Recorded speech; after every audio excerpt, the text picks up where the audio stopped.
Thanks. ಅಯ್ಯೋ ಅಮ್ಮ, ಏನ್ ಮಾಡ್ತಿದ್ದೀರಾ?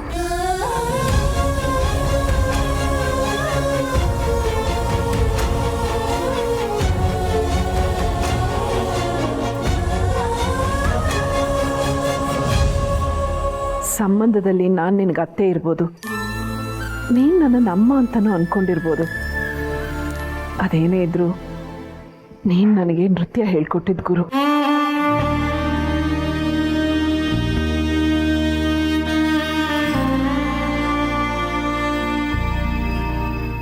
ಇದಕ್ಕೆಲ್ಲ ನೀನೇ ಕಾರಣ. ಗುರುಗಳಿಗೆ ಶಿಷ್ಯ ಕೃತಜ್ಞತೆ ಹೇಳೋದ್ರಲ್ಲಿ ತಪ್ಪೇನೂ ಇಲ್ಲ.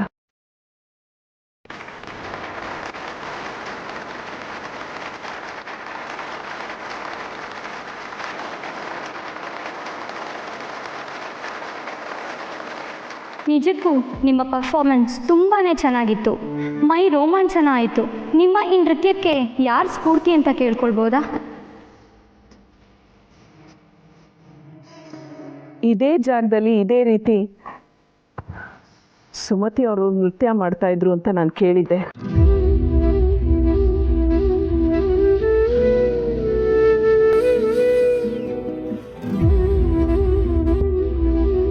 ನಾನಿವತ್ತಿಲ್ಲಿ ನೃತ್ಯ ಮಾಡೋದಕ್ಕೆ ಅವರೇ ಸ್ಫೂರ್ತಿ.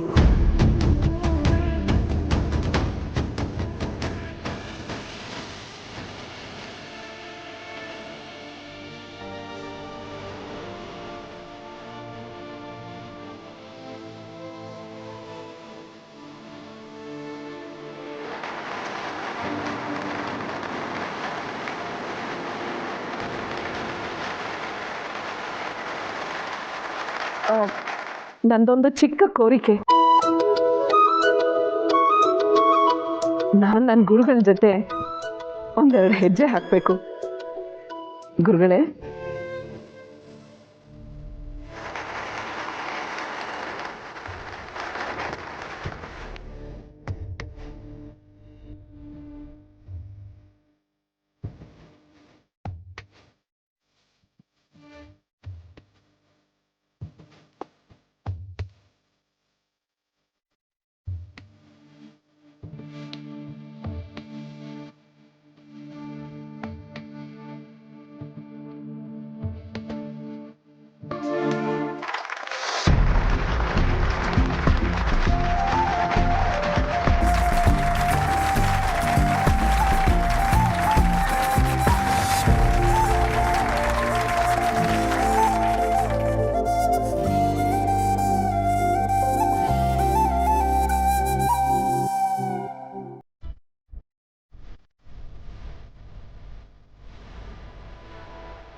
ನಿಮ್ಮನ್ನ ನಾನು ಅಮ್ಮನ ಥರ ಅಂದ್ಕೊಂಡಿದ್ದೆ, ಆದರೆ ನೀವು ನನ್ನ ಅಮ್ಮನೇ.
ನನ್ನ ಸೊಸೆನ ಏನೋ ಅಂದ್ಕೊಂಡಿದ್ದೆ.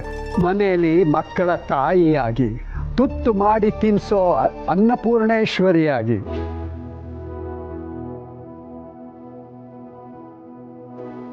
ಎಲ್ಲರನ್ನೂ ಮಮತೆಯಿಂದ ನೋಡ್ಕೊಳ್ಳೋ ಬರೀ ಮಮತಾ ಮೂರ್ತಿ ಅಂತ ಅಂದ್ಕೊಂಡಿದ್ದೆ ಅಷ್ಟೇ. ಆದರೆ ನನ್ನ ಸೊಸೆನಲ್ಲಿ ಸಾಕ್ಷಾತ್ ಶಾರದಾ ದೇವಿನೇ ಇದ್ದಾಳೆ.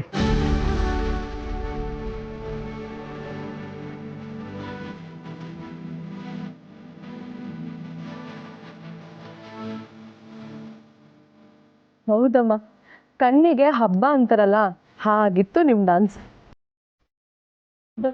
ಅದಕ್ಕೆ ನಾವು ಯಾರು ಕನಸಲ್ಲೂ ನೆನೆಸಿರ್ಲಿಲ್ಲ, ಹಾಗಿತ್ತು ನಿಮ್ಮ ಡ್ಯಾನ್ಸು.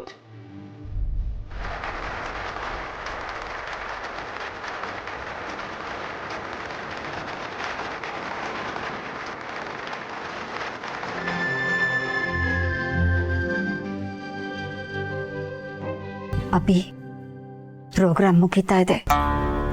ಈಗ ನೀನು ಸ್ಟೇಜ್ ಮೇಲೆ ಹೋಗಿ ನೀನು ಅಂದ್ಕೊಂಡಿದ್ದನ್ನೆಲ್ಲ ಮಾತಾಡ್ಬೋದು.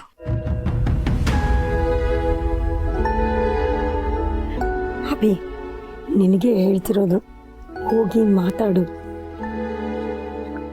ಮಾತಾಡ್ತೀನಿ, ಆದರೆ ಈಗ ಬೇಡ.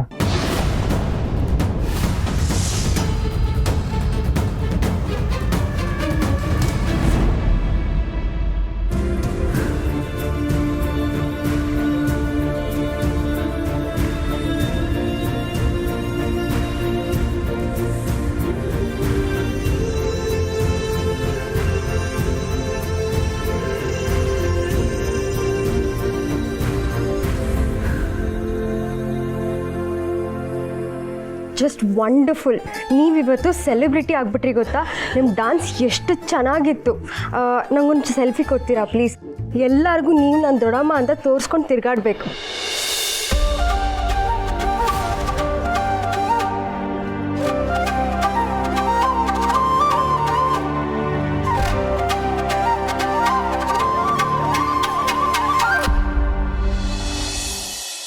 ಅಮ್ಮ, ನೀವಿವತ್ತು ಎಂಥ ಸರ್ಪ್ರೈಸ್ ಕೊಟ್ರಿ ಅಂದರೆ ನನಗೆ ಈಗಲೂ ನಂಬಕ್ಕೆ ಆಗ್ತಿಲ್ಲ. ನಿಜವಾಗ್ಲೂ ನೀವು ಎಷ್ಟು ಚೆನ್ನಾಗಿ ಡ್ಯಾನ್ಸ್ ಮಾಡಿರೋದು, ಅದು ಆ ಸ್ಟೇಜಲ್ಲಿ ಅಷ್ಟು ಜನರ ಮುಂದೆ. ಅದಕ್ಕೆ ನೀವು ಇಷ್ಟು ಚೆನ್ನಾಗಿ ಡ್ಯಾನ್ಸ್ ಮಾಡ್ತೀರಾ ಅಂತ ನಾವು ಯಾರು ಊಹೆ ಕೂಡ ಮಾಡಿರಲಿಲ್ಲ. ಊಹೆ ಮಾಡ್ಕೊಳ್ಳೋಕೆ ಇವ್ರು ಒಂದು ಸುಳಿವು ಬಿಟ್ಕೊಟ್ಟಿರ್ಲಿಲ್ವಲ್ಲ. ಅಲ್ಲ, ನೀವು ಇಷ್ಟು ಚೆನ್ನಾಗಿ ಡ್ಯಾನ್ಸ್ ಕಲ್ತಿದ್ದು ನಮಗೆ ಗೊತ್ತೇ ಇಲ್ವಲ್ಲ ತುಳಸಿಯವರೇ.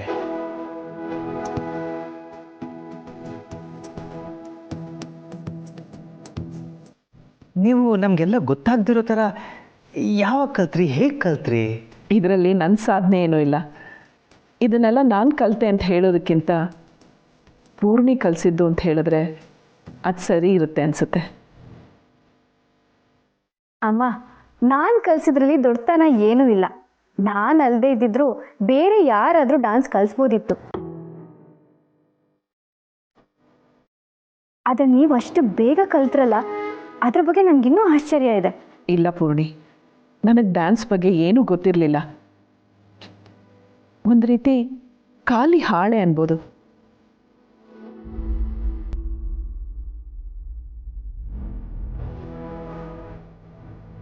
ಆ ಖಾಲಿ ಹಾಳೆಲಿ ನೃತ್ಯ ಅನ್ನೋ ಪದನ ಅಂದವಾಗಿ ಬರೆದವಳು ನೀನು. ಅದು ಹಾಗಲ್ಲ ಅಮ್ಮ. ಡಾನ್ಸ್ ಬಗ್ಗೆ ನಿಮ್ಗಿದ್ದಿದ್ದ ಆಸಕ್ತಿಗೆ, ಶ್ರದ್ಧೆಗೆ, ನಿಮ್ಮ ಭಕ್ತಿಗೆ ಆ ಸರಸ್ವತಿನೇ ಒಲಿದಾಳೆ. ಹೌದು ತುಳಸಿಯವರೇ, ದತ್ತ ಅವರು ಅದೇ ಮಾತು ಹೇಳ್ತಾ ಇದ್ರು. ನಿಜವಾಗ್ಲೂ ನಿಮಗೆ ನಾಟ್ಯ ಸರಸ್ವತಿನೇ ಒಲಿದಿದ್ದಾಳೆ. ನೀವೆಲ್ಲರೂ ಹಾಗೆ ಹೇಳೋದಾದರೆ ಪೂರ್ಣಿಮೆ ನನ್ನ ಪಾಲ್ಗೆ ನಾಟ್ಯ ಸರಸ್ವತಿಯಾಗಿ ಬಂದು ನನಗೆ ನೃತ್ಯ ಹೇಳ್ಕೊಟ್ಟಿದ್ದಾಳೆ ಅನ್ಬೋದು. ಇವಳು ಇಲ್ಲದೆ ಇದ್ದಿದ್ರೆ ಇದು ಯಾವುದೂ ಆಗ್ತಾ ಇರಲಿಲ್ಲ.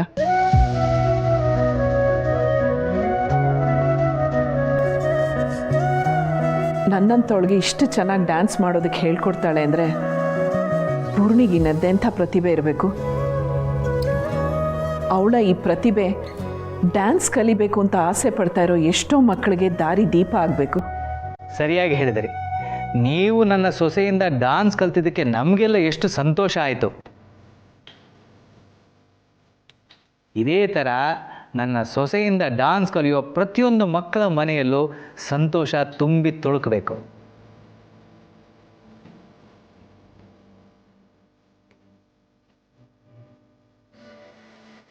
ಹಾಗಾಗಬೇಕು ಅಂದರೆ ಪೂರ್ಣಿನ ಮುಂದೆ ಮಕ್ಕಳಿಗೆ ಡಾನ್ಸ್ ಹೇಳ್ಕೊಡ್ಬೇಕು.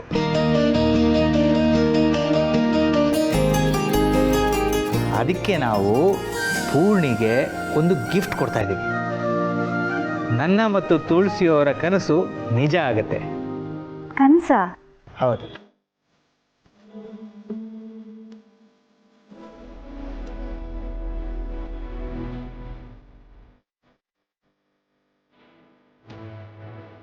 ಇದು ನಾವು ಕನಸು ಕಾಣ್ತಿರೋ ಹಾಗೆ ಮಕ್ಕಳಿಗೆ ನೀನು ಡಾನ್ಸ್ ಹೇಳ್ಕೊಡೋ ಜಾಗ.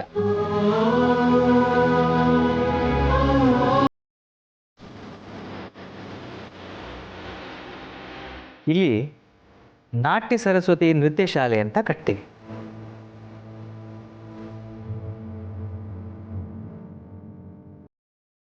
ಬಿಡದಿ ಹತ್ರ ನಮ್ಮದು ಫಾರ್ಮ್ ಹೌಸ್ ಇದೆಯಲ್ಲ, ಅದರಲ್ಲಿ 2 ಎಕರೆ ಪೂರ್ಣಿಗೆ ನಾಟ್ಯ ಶಾಲೆಗೆ ಅಂತ ಕೊಡ್ತಾ ಇದ್ದೀವಿ.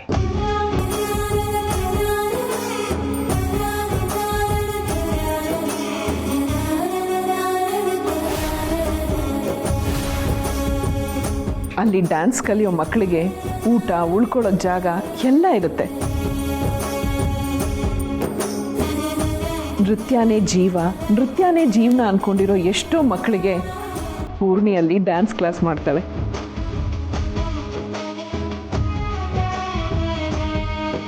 ಈ ಕನಸು ಇನ್ನೊಂದು ಸ್ವಲ್ಪ ದಿನದಲ್ಲೇ ನನಸಾಗತ್ತೆ.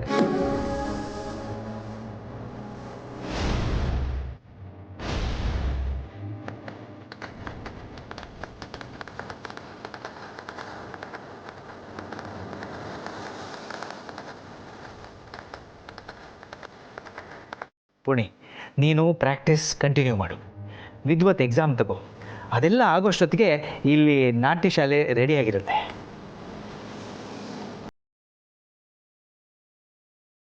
ಹಾಗಿದ್ರೆ ಇನ್ನು ಸ್ವಲ್ಪ ದಿನದಲ್ಲಿ ಪೂರ್ಣಿಯವರು ವಿದೂಷಿ ಪೂರ್ಣಿಯವರು ಆಗ್ತಾರೆ.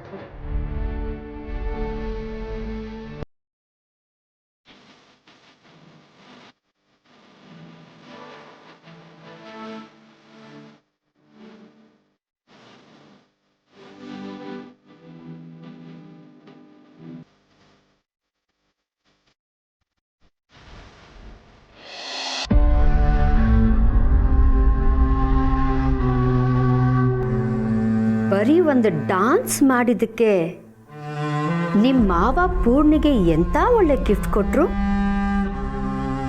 2 ಎಕರೆ ಜಾಗ, ಅದು ಎಂತ ಕಡೆ ಇದೆ ಗೊತ್ತಾ? ಇದು ತಪ್ಪಲ್ವಾ ಅತ್ತೆ? ಬರೀ ಒಂದು ಡಾನ್ಸ್ ಮಾಡಿದ್ದಕ್ಕೆ ಅಂಥ ಗಿಫ್ಟ್ ಕೊಡೋದು, ಅದು ಕೂಡ ಆಸ್ತಿಲಿ ಒಂದು ಭಾಗ ಅಲ್ವಾ?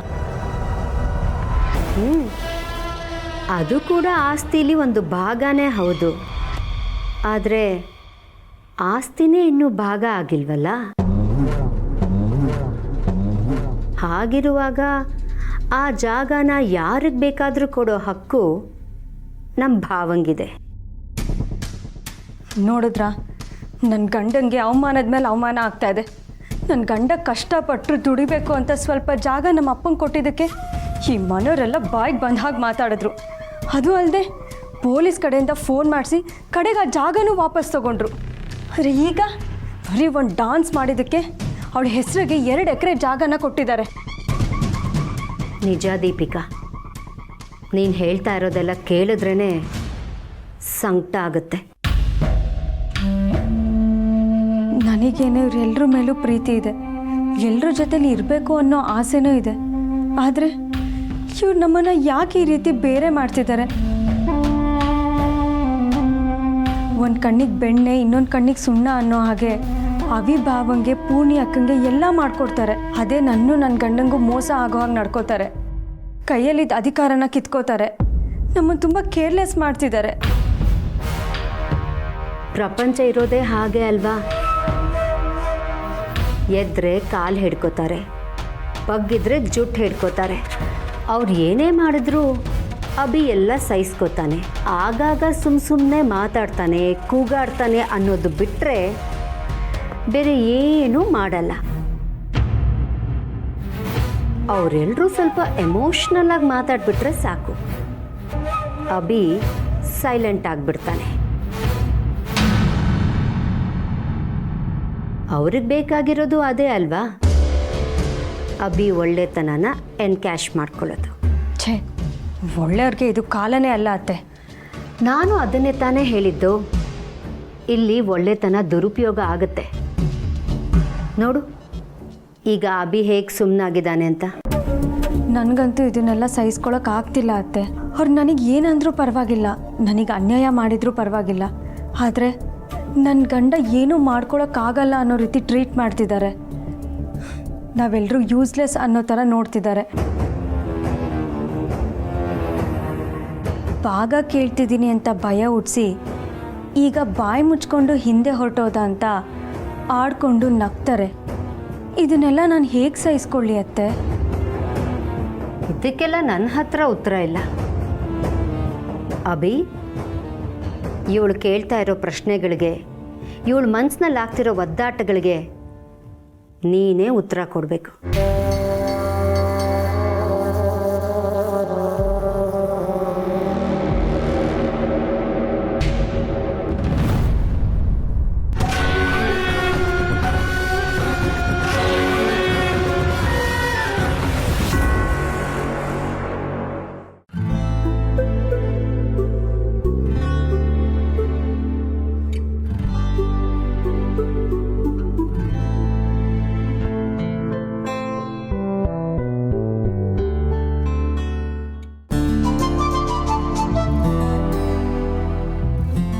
ಯಾಕೆ ಹಾಗೆ ನೋಡ್ತಾ ಇದ್ದೀರಾ?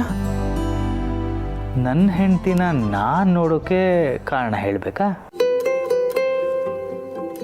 ಕಾರಣ ಏನು ಅಂತ ಹೇಳಬೇಕಾಗಿಲ್ಲ, ಆದರೆ ಕಾರಣ ಏನು ಅಂತ ತಿಳ್ಕೊಳಕ್ಕೆ ನನಗೂ ಆಸೆ ಇದೆಯಲ್ಲ.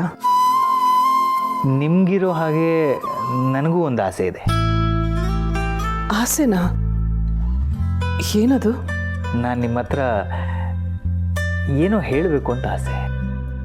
ಆಸೆ ಪಟ್ಟು ಹೇಳ್ತಿದ್ದೀರಾ ಅಂದರೆ ಕೇಳಕ್ಕೆ ನನಗೂ ಕುತೂಹಲ ಇದೆ. ಹೌದಾ? ಹಾಗಾದರೆ ನಾನು ಏನು ಹೇಳಬೇಕು ಅಂತಿದ್ದೀನಿ ಅಂತ ನೀವೇ ಗೆಸ್ ಮಾಡಿ. ಗೆಸ್ ಮಾಡೋದಾ? ನನಗೆ ಅಷ್ಟೆಲ್ಲ ಗೊತ್ತಾಗಲ್ಲಪ್ಪ. I love you.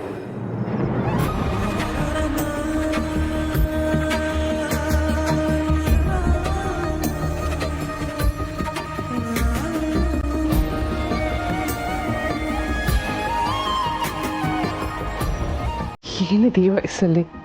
ಅರೆ, ಐ ಲವ್ ಯು ಅಂತ ಹೇಳೋಕ್ಕೆ ಯಾವ ವಯಸ್ಸಾದ್ರೇನು? ಈ ವಯಸ್ಸಲ್ಲೂ ಹೇಳ್ತಿದ್ದೀವಲ್ಲ, ಅದೇ ಗ್ರೇಟ್.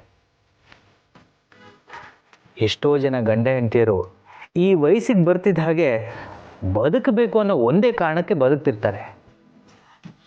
ಆದರೆ ನಮ್ಮೊಳಗಿರೋ ಪ್ರೀತಿನ ಒಬ್ರಿಗೊಬ್ರು ಹಂಚ್ಕೊಳ್ತಾ, ಒಬ್ರನ್ನೊಬ್ರು ಇಷ್ಟಪಡ್ತಾ, ಅದನ್ನು ಮಾತಲ್ಲಿ ಹೇಳ್ಕೊಂಡು ಬದುಕೋದಿದೆಯಲ್ಲ, ಅದೇ ನಿಜವಾದ ಬದುಕು. ನೋಡಿ, ನಮ್ಮಿಬ್ಬರ ನಡುವೆ ಇರೋದು ಆಸೆನೋ ಮೋಹನೋ ಬಯಕೆನೋ ಅಲ್ಲ. ಅದನ್ನೆಲ್ಲ ಮೀರಿ ಜೀವನದ ಅನುಭವದಲ್ಲಿ ಮಾಗಿ ಹತ್ರ ಆಗಿದ್ದೀವಿ. ನಮ್ಮ ಪ್ರೀತಿಲಿ ಕಲ್ಮಶ ಇರೋದಕ್ಕೆ ಸಾಧ್ಯನೇ ಇಲ್ಲ. ಸ್ವಾರ್ಥ ಆಗಲಿ ಬೇರೆ ಯಾವ ಉದ್ದೇಶನೂ ಇಲ್ಲ. ನಮ್ಮಿಬ್ಬರ ನಡುವೆ ಇರೋದು ನಿಜವಾದ ಪ್ರೀತಿ ಅಷ್ಟೇ. ಆಯಿತು, ನಿಮ್ಮ ಪ್ರೀತಿನ ನಾನು ಒಪ್ಕೊಂಡೆ. ಪ್ರೀತಿನ ಒಪ್ಕೊಳ್ಳೋದಲ್ಲ,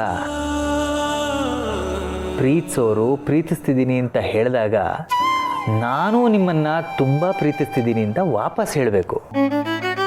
ಅಂದರೆ ನಾನೀಗ ನಿಮಗೆ ಐ ಲವ್ ಯು ಅಂತ ಹೇಳಬೇಕು.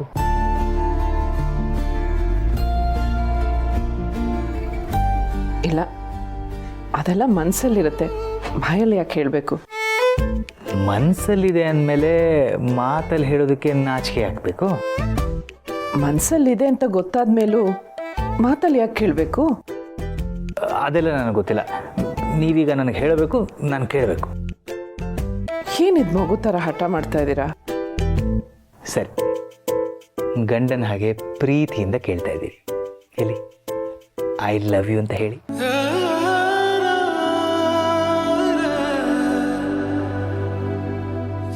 ಇಲ್ಲ, ಟೈಮ್ ಬಂದಾಗ ನಾನೇ ಹೇಳ್ತೀನಿ. ಸರಿ, ನಾನು ಆ ಟೈಮ್ಗೋಸ್ಕರ ಕಾಯ್ತಾ ಇರ್ತೀನಿ.